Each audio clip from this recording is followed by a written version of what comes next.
la música, donde también tenemos entrevistas en vivo, donde vamos a deleitarnos con música en vivo, ¿sí? Y también quiero presentar al equipo que me va a acompañar en este momento. A ver, Santiago Orellana, por favor. Bueno, buenas noches, ¿cómo están nuevamente? A la gente que se está sumando en este segundo programa, a la gente que nos escuchó en el primero, los saludo de nuevo también. Bueno, mi nombre es Santiago, soy sobrino de Carlos, estudié licenciatura en Ciencias de la Comunicación en la Universidad de Buenos Aires. Y bueno, nada, estamos acá de nuevo, empezando el segundo programa con un tema muy especial y muy esperado que en la semana me estuvieron comentando que querían escucharlo, así que querían escuchar y a pedido del público. A pedido del público, así que bueno, acá estamos de vuelta. Perfecto. Bueno, seguimos. Tenemos a mi derecha otro gran profesional, gran amigo de muchos años. Exagerado. No, como exagerado. El ingeniero zootecnista Elio Ferreira. A ver, comentanos un poquito. Yo soy listo para el resto de la gente, para todos prácticamente. Es difícil que me conozcan por Elio Ferreira, así que bueno, buenas noches a todos. Sí, puedo comentar brevemente. Soy docente universitario en la Facultad de Ciencias Agrarias en Lomas y soy director de un colegio secundario, así que estoy ligado a la docencia por ambos lados. Bueno, ¿a la muy música contento también? Y a la música también, bailarín de folclore, o por lo menos trato. Por lo menos. Junto con Carlos ya no. Tenemos cierto camino ya recorrido, así que... Bien, Lito. Bueno, y tenemos una invitada especial que ahora en un ratito la vamos a presentar ante todos. Chicos, está abierta nuestra dirección www.radiolajuntaesenvivo.com.ar. Ahí se pueden comunicar con nosotros. También nos pueden escuchar. Estamos saliendo por Facebook también, ¿no, Cristian? En directo. Bueno, Facebook tenemos Momento de Vida, también tenemos páginas de Instagram, Momento de Vidas 2019, en YouTube, también que este programa que estamos teniendo en este momento, lo vamos a grabar y lo vamos a subir también. Está como Momento de Vida. Si se quieren comunicar al correo electrónico es momentodevidas@gmail.com. Y si hay un contacto telefónico, que tenemos la telefonista que ahí está esperando ansiosa los llamados para este programa tan especial, ¿no? Se pueden comunicar al 011-4602-9055. Bien. Temperatura. 13 grados en la ciudad de Buenos Aires. Ya no llueve, por lo menos. Hoy estuvo el día un poco más aceptable de lo que fue anoche. Pero bueno, estamos calentando de a poco para entrar. No como el viernes pasado. El viernes pasado hacía 6-7 grados. Era terrible que no podíamos estar. Pero bueno, viernes a la noche, estamos descansados. La gente ya vino de laburar, de trabajar. Están cocinando. Nos está escuchando por internet, por radio, por celular también. Por todas partes. Bien, llegó el momento esperado. Bueno, tenemos en nuestro estudio y pedimos un fuerte aplauso, por favor, a la licenciada Andrea Améndola. Andrea. Andrea, bueno, les comento para todos que Andrea es licenciada en Psicología de la UBA, tiene 23 años de trayectoria, ¿sí? Es psicoanalista.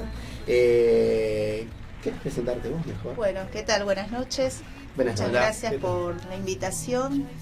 Sí, soy licenciada en Psicología ya hace 23 años. Actualmente estoy cursando un magíster en Clínica Psicoanalítica. Y bueno, les agradezco la invitación. Es un placer para mí poder transmitir algo de mi práctica y que tiene que ver con aliviar el padecimiento. Así que... Aliviar el padecimiento. Bien. Y de eso se trata el programa de hoy. Trajimos a una especialista, una profesional, con vasta trayectoria para venir y comentarnos sobre un tema recontra importante en nuestra sociedad, ¿no? Es un tema que aparentemente es común, por los comentarios, por los dichos, ¿no? Que genera interés, ¿no? Genera interés y también genera preocupaciones. Preocupación también. Genera preocupaciones. Las fobias. Sí. Las fobias. Andrea, ¿querés comentarnos un poquito qué son las fobias? Sí, las fobias canalizan, ubican un miedo en un objeto, ¿sí? Diciéndolo simplemente. Cuando alguien manifiesta una fobia, va a decir tengo fobia, supongan, a los perros.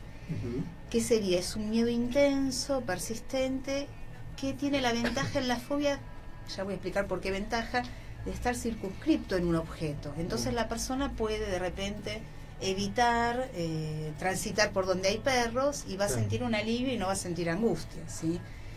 Es un aparataje que se arma para defenderse de la angustia. Ahora, hoy en día, yo digo hoy en día, en realidad ya hace muchos años, hace 10 años sobre todo, lo que más llega a la clínica es la gente diciendo tengo ataques de pánico. Ya no llegan hablando de fobia, si bien a veces tienen una fobia. Que una fobia puede aparecer acompañado de cualquier otro síntoma, pero el ataque de pánico es disruptivo, la magnitud de la angustia no se localiza en un objeto, entonces no tiene esa ventaja que tiene la fobia, que de repente puede circular evitando a los perros. Claro. Y es masivo, es una disrupción en donde se descompone el mundo de la persona, ¿sí? Es como si dijéramos que el escenario de su mundo se cae, entra en pánico, es una sensación de muerte inminente, ¿sí? Y de descontrol. Por eso, bueno, los síntomas físicos que lo acompañan, desesperación, sudoración, palpitaciones, sensación de muerte. Y lo que ya Freud ubicaba, porque Freud deslinda lo que es la angustia, la histeria de angustia del pánico, él no hablaba de ataque de pánico, hablaba de pánico, que el problema que aparece es que no es claro el nexo con la amenaza. O sea, la persona no va a decir tengo pánico de los perros, como el fóbico, ¿sí? Va a decir no sé qué es, siento que estoy en peligro, y realmente es así porque no operan sus mecanismos de defensa. Bien. En la fobia sí hay algún recurso al mecanismo de defensa, pero en el pánico no. Entonces realmente ejemplo, está desprotegido. Digamos, una persona que le tiene miedo a las cucarachas, supongamos a las cucarachas, a los sapos, a cualquier, esto de que vos hablas de la proyección, ¿no? De ese miedo que proyectamos, y que en la fobia se puede controlar. ¿Esto es así? ¿Se puede controlar? Y está más controlado en el sentido que la angustia se encarna en un objeto. Está bien. Entonces, desaparece el objeto, en teoría tendría que desaparecer la angustia. Después el trabajo que se hace desde el psicoanálisis, ¿cuál es? Bueno, desentrañar qué angustia encarna ese objeto. Un ejemplo, un paciente que tenía fobia a las arañas, ¿no? Evitaba encontrarse con arañas. En una situación se encuentra en el patio de su casa una araña muerta y él paralizado frente a la araña, pero no avanzaba porque estaba la araña ahí. Entonces se va, no puede pasar por donde está la araña, y esa noche sueña con arañas, y una araña muy grande en el sueño tenía la cara de la madre, ¿sí? Cuando él viene a contar el sueño, dice, no sé por qué esa araña tenía la cara de mi mamá, pero me daba mucho miedo. Yo simplemente lo que hago es subrayar miedo, la cara de mi mamá. Empieza a hablar de una relación complicada con su madre y va disminuyendo ese miedo, y se desmonta la angustia del objeto araña, ¿sí? Claro, bien. Podríamos decir que algo que era inconsciente para él, yo lo simplifico, ¿no? Sí, pero seguro. Que algo que era inconsciente se hace consciente, entonces ya la angustia empieza a ser tramitada por la palabra, elaborada, y no encarnada en un objeto. Claro, esa sería como la diferencia, digamos, entre el ataque de pánico y la fobia. La fobia tiene relación con algo, con el vínculo con algo concreto, y el ataque de pánico puede surgir ¿a qué, digamos? Puede ser cualquier motivo, porque, por ejemplo, una paciente que consulta por ataque de pánico. Cuando vos recibís, ya sabés que el ataque de pánico es un nombre de la época. Sí. Es muy común. Claro. Y entonces los síntomas que hoy traen las personas, que a veces se habla de síntomas contemporáneos, toman prestadas sus palabras del discurso actual. Claro. ¿Sí? Entonces empezás a escuchar al paciente y va a ir hablando de algo de su historia. Había un caso de una persona con un ataque de pánico, pero cuando va avanzando las sesiones, más allá de que hablaba de todos los síntomas físicos, el miedo a morir, lo que clásicamente todos hablan, empieza a hablar de una tía muy enferma, ¿sí? Que estaba con cáncer, y el miedo a que esa tía muera. Una relación muy especial, casi funcionando como una mamá para esta paciente, y bueno, empieza a hablar de otra cosa, solo se va torciendo eso, claro. Pero bueno, los síntomas son complicados porque la fobia permite que se encuadre en un objeto.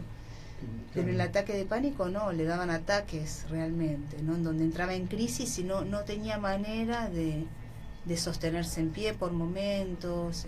A veces hay que orientar alguna medicación, en algunos casos, que apacigüe un poco, porque el ataque de pánico, ¿qué hace? No limita un poco como la fobia, sino que empobrece toda la vida del sujeto, porque la persona se empieza a aislar, deja de asistir a lugares porque se siente que le va a agarrar el ataque, entonces empieza a evitar.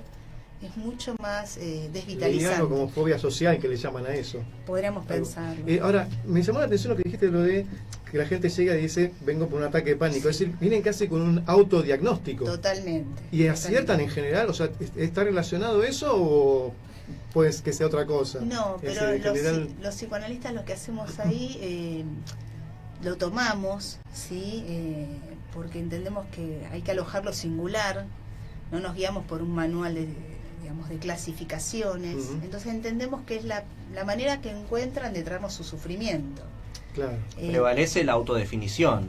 Claro, por ahí en lo que pueden acertar es en lo desmadrado que está la angustia que no se localiza, en algunos síntomas, pero no siempre que alguien consulta por ataque de pánico tiene ataque de pánico. Claro, eso no, claro. Andrea, comentanos un poquito para que la gente también te vaya conociendo. Vos estabas comentando que hace 23 años que haces clínica. Exacto. Digamos, sos psicoanalista, perteneces a una corriente, digamos, a una escuela de orientación lacaniana. La orientación, digamos, ¿cuál es la forma de trabajar en el ámbito psicológico? ¿Cuál es la mirada desde el psicoanálisis de esa corriente, a diferencia de otras corrientes psicoanalíticas? Sí. Esta corriente lo que hace prevalecer es la relación de un sujeto con su palabra, ¿no? Como les decía antes, aloja lo más singular, no clasifica, no piensa un padecimiento como un trastorno, porque un trastorno, como lo pueden encontrar en un manual de psiquiatría quizás, supone un estado normal. Entonces nosotros no, pensamos que todo ser humano cuando viene al mundo, ya antes de nacer es hablado por quienes lo esperan, le ponen un nombre, dicen será de tal manera, y el nacimiento de alguien al mundo con todo eso que se lo espera, ese lenguaje produce un trauma, una afectación, ¿sí? Trauma en el sentido de afectación, y se verá ahí cómo va a ir leyendo su mundo a raíz de lo que recibió y lo que él mismo interpreta. Hay un cruce ahí. Un ejemplo, alguien puede decir, una paciente, mi padre de chiquita me decía patitas de tero. El padre quizás lo podía decir con una intención cariñosa, pero la paciente consulta porque se ve fea, se ve horrible y siente que tiene patitas de tero. Y eso la lleva a tener conductas de buscar reparar la insatisfacción de su imagen en relaciones paralelas a su matrimonio. Cuando ella logra ubicar el sentido que eso tenía, ¿sí? La marca, el peso de esa marca, y ubica lo que le había dicho el padre, de entrada no lo ubica, ¿sí? Ella viene por la consulta, problemas con su imagen. Cuando llegamos a esa primera marca, por llamarlo de alguna manera, empieza a ubicar que ella lo interpretó, le cargó un significado traumático, ¿sí? Con sufrimiento, cuando que en realidad lo que empieza a aparecer en las sucesivas sesiones es que ella le da un peso enorme a lo que el otro dice. Uno podría decir por qué la afectó. Entonces, bueno, la clínica de orientación lacaniana le da prioridad a cómo alguien está afectado por la palabra y qué síntoma tenemos que poder leer en ese padecimiento. Seguro. Es importante. Creo que, es más, por lo que acaba de decir Andrea, nosotros como padres, no sé, ¿vos tenés hijos? No. Nosotros como padres, entonces, ¿cuántas veces por ahí no le decimos cosas a nuestros hijos que sin pensar? De eso también te estaba a preguntar, Andrea, digamos, yendo a la parte formal, digamos, todos tenemos traumas.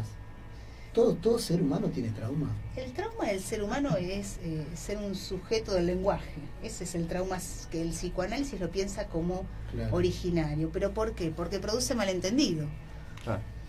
Claro, pero yendo al común de la gente, porque en este momento justo viernes a la noche nos están escuchando, y por ahí el trauma decimos, bueno, todos tenemos miedo, todo ser humano en algún momento de su vida puede pasar por esto, por un ataque de ansiedad, por un ataque de pánico, por fobias, por trastornos psicológicos.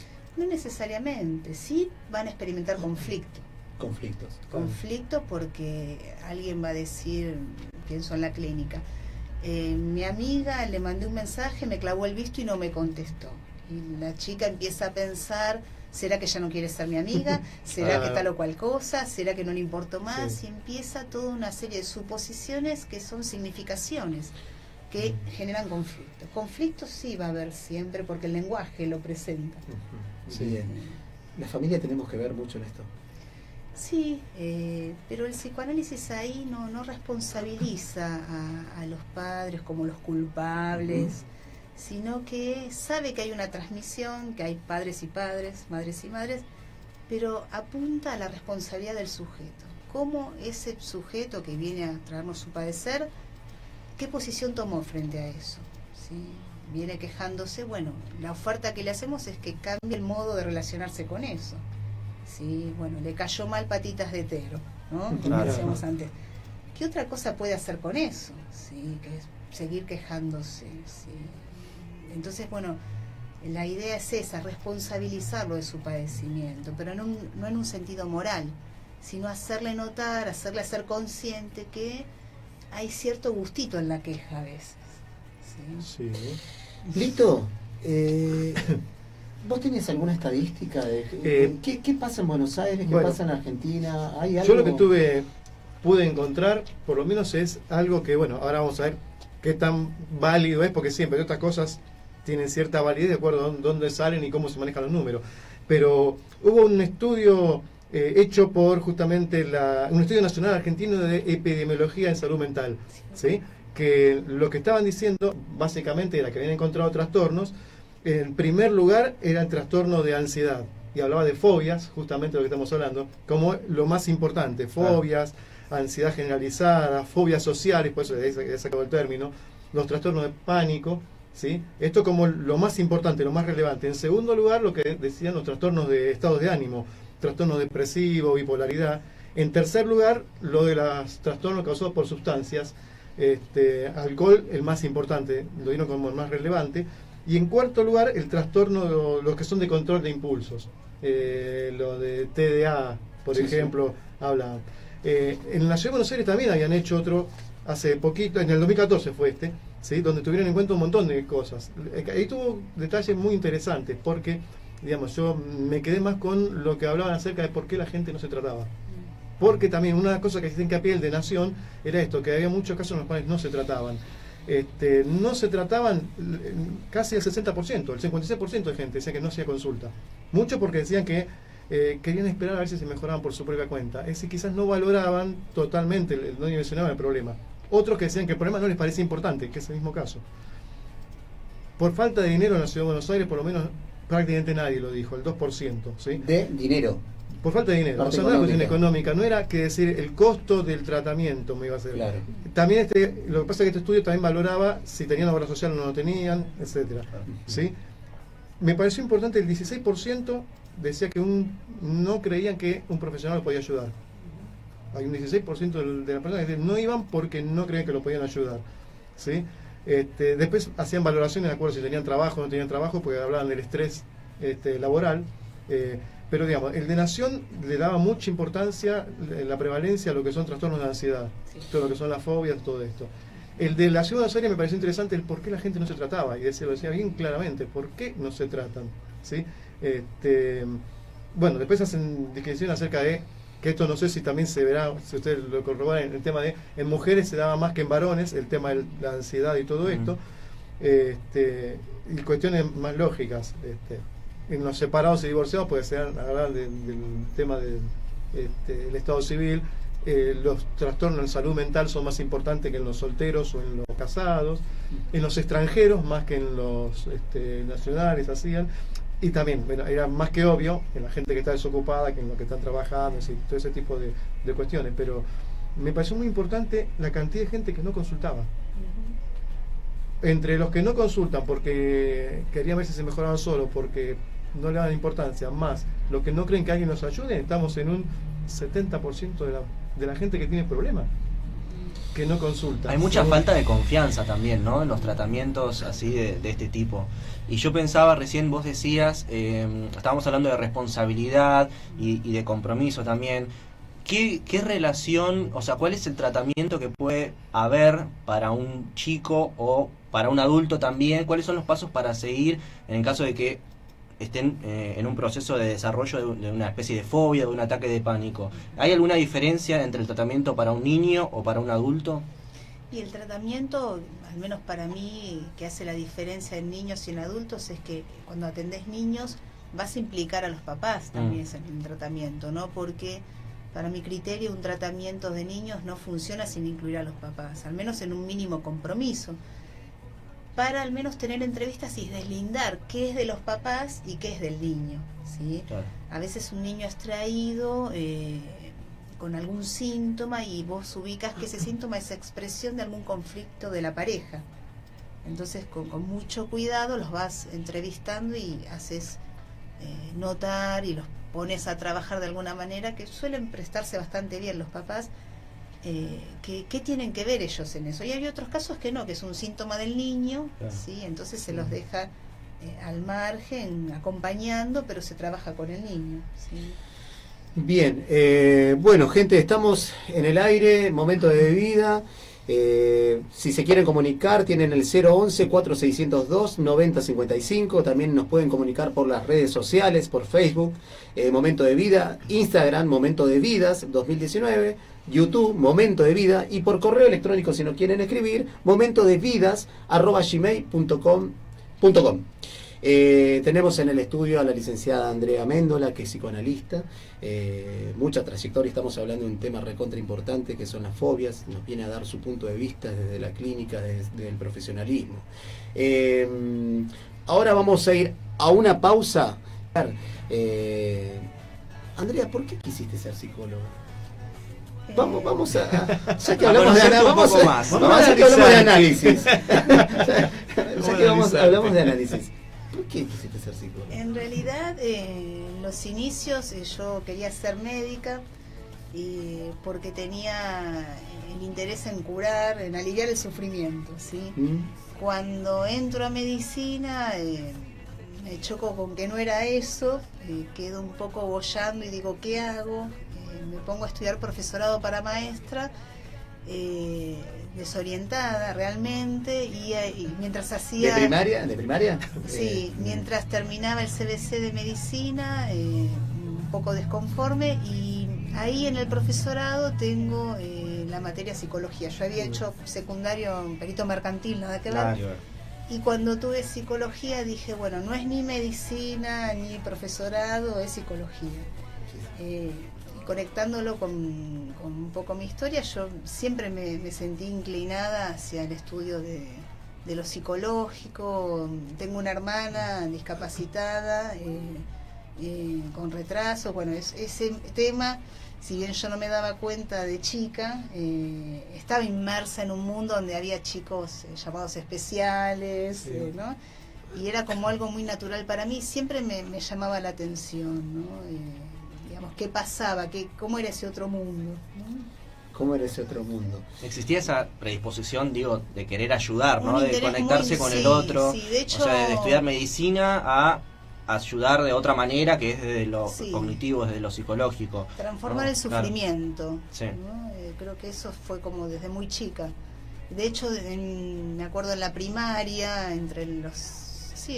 partir de los 7 años, visitaba una amiga que tenía una hermana con parálisis cerebral, y yo me obstinaba en que quería que la nena me mire, que hacer una conexión con la mirada, ¿no? Pero era una cosa como que me salía eso, ¿no?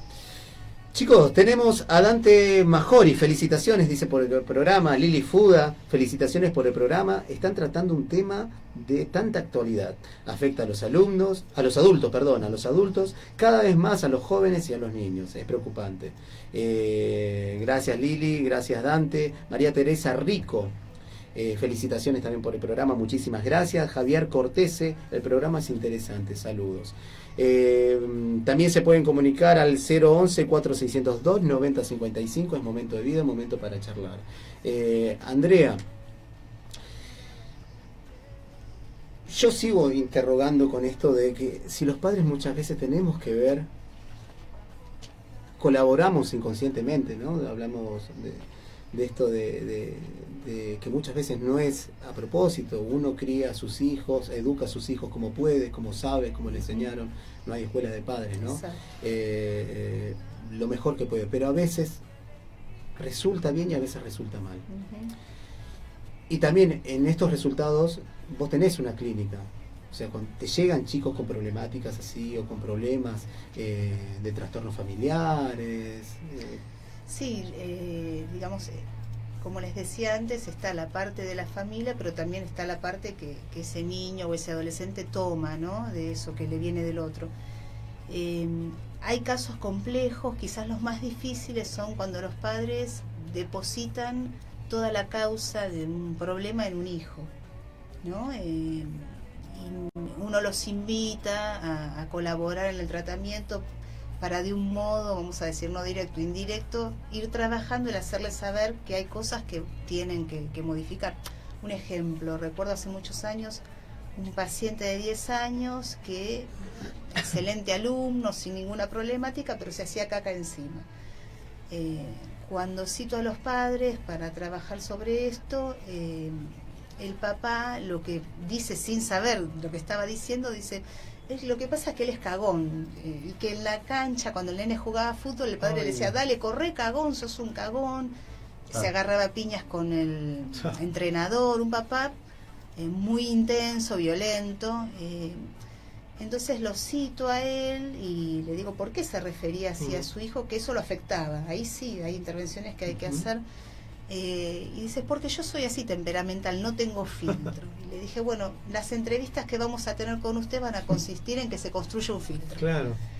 Y bueno, el padre colaboró, lo hizo y funcionó, y el niño no se hizo más caca encima, ¿no? O sea, afectaba el cuerpo del niño, ¿sí? ¿Hasta qué punto podemos causar daño o podemos sanar, ¿no? ¿Hasta qué punto? Andrea, tenemos Flavia Díaz dice, excelente programa, y tenemos una pregunta para el licenciado. ¿Por qué se despiertan las fobias en la adolescencia? No hay una causa única. Sí, la adolescencia podemos decir que es una edad de transformación, de metamorfosis, en donde se van perdiendo cuestiones de la infancia, el cuerpo cambia, hay un duelo por el cuerpo del niño y aparece otro cuerpo que se transforma, que el tema del cuerpo es uno de los grandes temas del adolescente. Y a veces esa transformación puede desencadenar una fobia. No es que sea la causa la adolescencia. Una fobia puede aparecer en cualquier momento de la vida y está estrictamente relacionada con alguna angustia. Y puede pasar que algún adolescente se angustie por procesos propios de su vida y bueno, desencadena una fobia. Claro, eso te quería preguntar, porque a veces está la idea latente de decir, bueno, hay una fobia, alguien tiene una fobia, no sé, como decía Carlos al principio, por ejemplo, las cucarachas o de algo concreto que uno lo puede asociar a la niñez o a una experiencia mala cuando uno es chico. Pero también está el surgimiento de una fobia ya en la edad adulta, es decir, sí. O sea, uno cree que cuando es adulto ya tiene la personalidad definida, que bueno, que nada lo puede atravesar, que obviamente hay situaciones particulares, ¿no? Pero como decir esto de que la fobia también se puede desarrollar cuando uno ya tiene su formación psicológica cognitiva desarrollada completamente, ¿no? Claro, porque lo que surge, lo cognitivo, podríamos decir, tiene más que ver con lo consciente, con las capacidades intelectuales, pero una fobia se desarrolla por causas inconscientes. La persona ubica que le tiene miedo a determinado objeto o a determinada cuestión, pero no sabe qué lo angustia en realidad. Por eso, entonces, las fobias, digamos, como decía Santiago, un adulto, por ejemplo, yo no tengo, ¿puedo tener una fobia? Puede, porque el psicoanálisis considera que el adulto es una persona que también presenta conflictos, no está totalmente acabado y resuelto. Claro. Entonces, supongamos alguien que se queda sin trabajo. Yo recuerdo el 2001, que fue caótico para toda la mayoría. Fue un año en donde más casos de depresión me llegaban a consulta. Algunos había que acompañar con medicación, otros no. Y había momentos, gente que presentaba fobias y era ante la angustia, ¿no? De no saber qué hacer, de no poder reinventarse en un microemprendimiento, gente que venía de años con un laburo y no sabía cómo insertarse nuevamente. Y apareció una fobia y bueno, al menos la fobia, esto es lo que ve el psicoanálisis, le daba un sentido, ¿no? En donde anclar la angustia en un objeto determinado y podía venir a hablar de eso. Después eso se va transformando, aparece que la angustia tenía que ver quizás con el desamparo. Perdóname, pero en este caso puntual de la falta de trabajo, ¿no? Sí. ¿La fobia en dónde estaría acá? En una persona que se le había generado una fobia con una mancha en la pared. Él no podía pasar por una habitación y ver esa mancha, ¿sí? Bien. Y cuando fuimos trabajándolo, veía una mancha en otro lugar y también se le asemejaba a esa mancha. Tenía que ver con una cuestión de su historia, ¿sí? O sea que podemos decir que todo es arcaico. Todo se remonta Sí. a nuestra niñez, a nuestros primeros años. Tiene que ver con esas marcas. En algún momento determinado de nuestra vida, cuando éramos chiquitos o Sí. chiquitas, que nos quedábamos, aparecía, Ujú. se guardó en una cajita que tenemos acá Sí. en la cabeza, ¿no? Por Exacto. decirlo de alguna manera, quedó guardado durante muchos años ante un estímulo o algo externo o no. Exacto. Surge mediante miedos, mediante ansiedad, mediante... Exacto. Estoy bien, estoy con lo Está correcto. muy bien, sí, son esas marcas que quedaron y la angustia, Freud decía, se desplaza. Entonces, por ahí alguien se angustia por una mancha en la pared y no es la mancha, sino que empieza a hablar y uno va desmontando esa ficción de la mancha y vas encontrándote con otra cosa. ¿Son peligrosas las fobias? Son de un poder de inhibición muy grande, ¿no? Limitan la vida de alguien, ¿sí? A alguien se le va achicando el mundo. Claro. La vida social, en ese punto sí son peligrosas porque achican la vida de alguien. Por eso es importante empezar a extender el límite que pone la fobia hasta que se revela. Existe, por ahí no sé si es un poco loca la pregunta, pero ¿existe una predisposición genética para desarrollar una fobia? No sé, fobia a algo particular que se pueda heredar, o es puramente subjetivo de esa persona y no se puede proyectar, no sé, por ejemplo, la fobia de un padre a su hijo?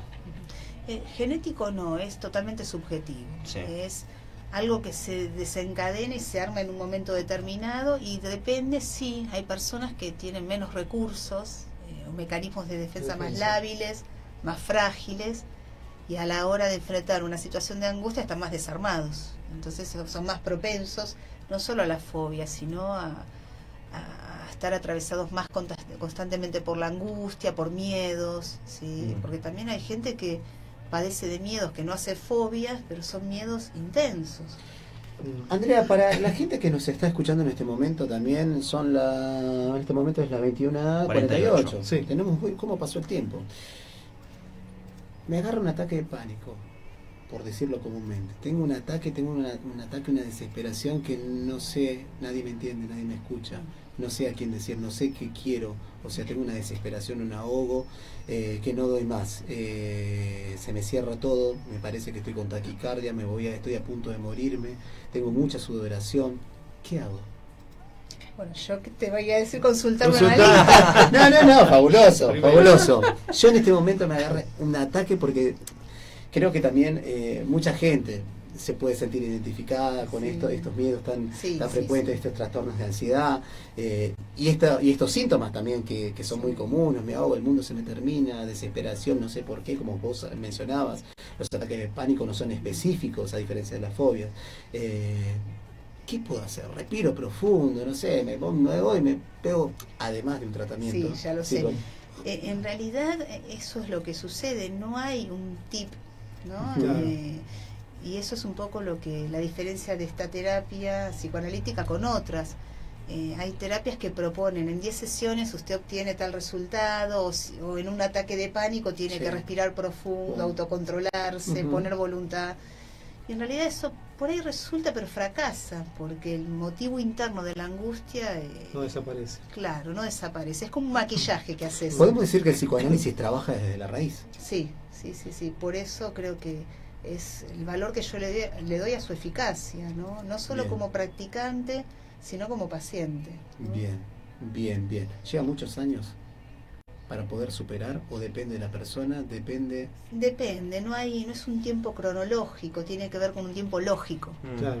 Sí, y el deseo también de querer saber, porque un análisis no es solo la transformación y la elaboración de un sufrimiento, el alivio, hacer una vida más vivible, sino que uno obtiene una ganancia de saber más sobre uno mismo, con qué uno se enrosca más, con qué uno padece más, y también cómo uno a veces, sin quererlo, tiene cierta complicidad con su padecimiento. Así Freud en 1920, ¿qué dice? Descubro que hay una pulsión de vida, pero hay una pulsión de muerte. Hay algo en el ser humano que tiene que ver con un malestar estructural, el malestar cultural, pero que está en el ser humano, y es esa tendencia que lo lleva a la guerra, a la violencia. Y bueno, la idea es eso, es ineliminable. La idea es que uno se relacione de otra manera con eso. Esa es la propuesta. Uno puede cambiar su relación con eso. Muchas veces a los miedos hay que eliminarlos o hay que conversar con los miedos. Yo creo que hay que conversar para llegar a eliminarlos, ¿no? Son una brújula. Porque muchas veces a esto se me viene también a la cabeza que hay colegas también, amigos, que me aparece una idea obsesiva y pienso y no quiero pensar, y termino pensando. ¿Qué pasa con eso? O sea, yo puedo revertir eso, es necesario que lo saque, porque parece que la psicología, nuestra psiqui, funciona de una manera a veces contradictoria, ¿no? Porque decimos, no quiero pensar, y terminamos pensando y terminamos haciendo obsesión de esa idea, de esa neurosis, ¿no? Lo atraes de alguna manera, ¿no? A eso que querés despojarte, lo terminás atrayendo. Sí. Es común. Sacarlo o charlar con ese miedo, preguntarle qué quiere. Es hacerlo hablar. Nosotros decimos que el síntoma para el psicoanálisis es charlatán, hay que hacerlo charlar. En esta época que hay un empuje hacia la eficacia, la inmediatez, se buscan resultados rápidos, la gente a veces opta más o medicarse, silenciar. Hay casos de gente que no se banca a hacer un duelo por una pérdida. No quiero sentir este sufrimiento, y en realidad hay que atravesar los sufrimientos y hay que hacer hablar los síntomas, los miedos. La palabra es importante. Sí. La palabra es fundamental. Tenemos un mensaje, chicos. Sí, yo también iba a contar uno directamente para ella. Manda un mensajito a Lorellana, dice: felicitaciones, excelente programa. Alex Quispe dice: muy buen programa. Javier Cortés, saludos, muy interesante nuevamente el programa. Muchísimas gracias a la gente que nos está escuchando. Lito. Marce Colom dice: soy Marcela y tuve la oportunidad de conocer a Andrea, y es un privilegio tener acá en Lugano una psicoanalista con la formación, el compromiso y la generosidad en la transmisión de su conocimiento. Así como se la escucha, es su modo de trabajo, dice, comprometida con el sufrimiento del otro. Julio Morales también dice: tengo un tema muy interesante, saludos, bueno, en este caso a Lito y a Carlito. Marcela Macaya, además los felicito por el programa, las actividades de la Junta de Estudios Históricos de nuestro querido Lugano. Hace una pregunta que ya la acabamos de responder: la influencia en cuanto a la edad y cómo se producen. Y Silvana Lemo también dice, muy clara la explicación de la licenciada Andrea. Bueno, estamos tratando en Momento de Vida, www.radiolajunta.esenvivo.com.ar. También nos pueden comunicar, se pueden contactar con nosotros por las páginas de Facebook. Momento de Vida, en Instagram Momento de Vidas con S 2019, en YouTube nosotros este programa que lo estamos haciendo, lo estamos grabando y lo vamos a transmitir, lo vamos a subir a las páginas. También se pueden comunicar al 011-4602-9055. Andrea, estamos con la licenciada Andrea Méndola, psicoanalista de la Escuela de Orientación Lacaniana, ¿sí? Muchos años de experiencia con clínica. Comentanos un poquito, ahora estás haciendo algún trabajo que vas a presentar en el exterior. Sí, se viene el encuentro de Napol, se llama, se hace en San Paulo, en Brasil, y la temática es odio, cólera e indignación. Y bueno, es un encuentro americano en donde se exponen trabajos relativos al tema. Y bueno, sí, voy a presentar un trabajo y la idea es conversar con otros colegas. Nosotros pensamos que la conversación nos enriquece desde lo epistémico, desde lo clínico, y bueno, es... Debate de temas actuales también, ¿no? Sí, totalmente. Sí, eso tiene también que ver con el programa del encuentro. Exacto, sí. Andrea, también estás trabajando, digamos, vía virtual, ¿no? Estás trabajando con colegas tuyos acá en... Sí, estoy dando un grupo por Skype, doy uno presencial los miércoles. ¿Sobre qué temática en específico? Síntoma y fantasma. Sí. Interesante. Sí, y después el mismo tema con gente que me lo propuso por internet, con una colega de Barcelona, otra de Chile, otra de La Pampa y otra de Capital. Qué bueno. Andrea, si la gente se quiere contactar con vos, quiere consultar una especialidad, ¿tenés alguna página, algún teléfono? Mi teléfono es 15-4414-1330. La página es www.andreapsicoanalista.com.ar. Pueden hacerlo por esas vías. Bien, perfecto. Bueno, el tema de hoy, un tema Interesantísimo. Chicos, ya estamos terminando. Tengo una última pregunta. Hablábamos recién de los primeros años y hablábamos de que la fobia tiene un vínculo con algo que puede ser concreto. Lito hablaba recién de la fobia social.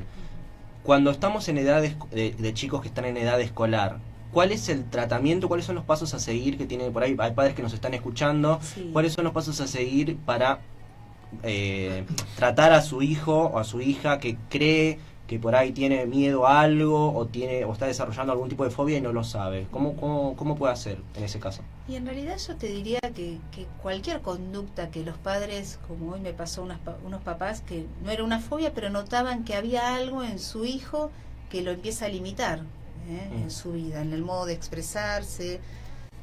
Entonces cualquier conducta que empiece a ser evitativa, limitativa de sus relaciones cotidianas es para consultar, ¿no? Porque algo de su mundo se está achicando, claro, sí, ¿no?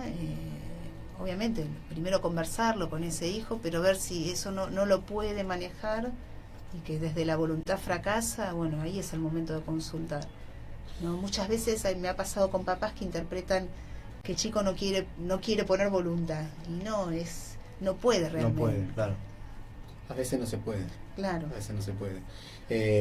Bueno, chicos, la verdad que Andrea, te agradezco un montón. Este programa me gustaría, más adelante seguirlo, de alguna manera, tratar con otra temática. La verdad que nos queda muy corto, y hay varias preguntas todavía. Y quedaron muchas cosas en el tintero, porque la cabeza humana es indescifrable, a veces nos lleva a lugares que no creemos. Y bueno, tenemos en el estudio de hoy a la licenciada Andrea Améndola. La verdad te agradecemos un montón por haber venido, por formar parte, por haber comentado sobre el tema tan importante que es de las fobias, ¿no? La verdad que muchísimas gracias y venir y acercarte acá a nuestro programa de Momento de Vida. Para mí fue un placer y les agradezco las preguntas porque me enriquecen a mí también. Bueno, muchísimas gracias. Bueno, gente de Lugano, gente de Matadero, gente de todo el país, gente del mundo, muchísimas gracias por compartir otro viernes más con nosotros. Estamos en 13 grados, Santi. 13 grados. Seguimos con 13 grados. Espectacular. Viene a la noche, pudimos hablar sobre las fobias. Nos queda más en el tintero. Seguramente la vamos a tener en otro programa más, Andrea, porque la verdad que es recontra interesante. Gracias por la capacidad. Muchas veces esto es muy importante de los profesionales, de poder hacerlo difícil fácil, y hacerlo en un lenguaje común que la gente pueda entender, poder charlarlo, poder expresar, ponerlos en palabras. Muchísimas gracias a toda la gente que nos acompañó. Gracias, Santi. Gracias Lito. Gracias. Un beso grande a Flavia, que hoy está en cama, está engripada, pero nos está acompañando. Recuperate y será para la próxima. Bueno, chicos, llegamos al final del programa.